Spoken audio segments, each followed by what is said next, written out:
হাই everyone, কুমৰিচিটো মোৰ চেনেললৈ আজি বনাব লৈছোঁ এয়া কণবিলাহীৰ লগত মাছৰ কণী বনাওঁ। আপোনালোকে চাই থাকিব ফুল ভিডিঅ' শেষলৈকে। এয়া আহক পাকঘৰলৈ। এয়া কণবিলাহী লৈছোঁ আৰু এয়া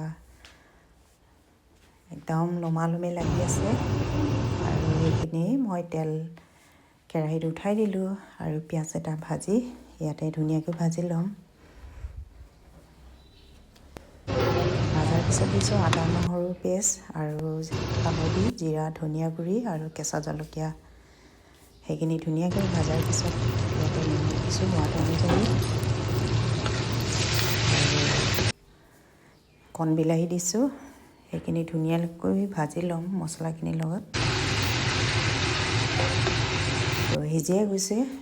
মাছৰ কণীখিনি দিছোঁ মই। এয়া বাও মাছৰ কণী, লোকেল কণী আৰু এনেকৈ ধুনীয়াকৈ ভাজাৰ পিছত মই ইয়াতে কুহুমীয়া পানী এড কৰিম যাতে মাছখিনি ধুনীয়াকৈ সিজি যায়।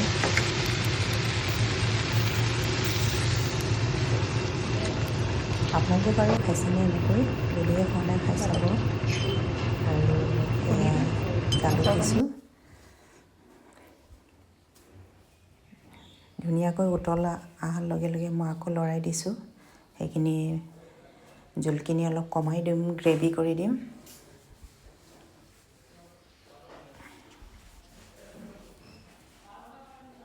পূৰা সিজিয়ে গৈছে।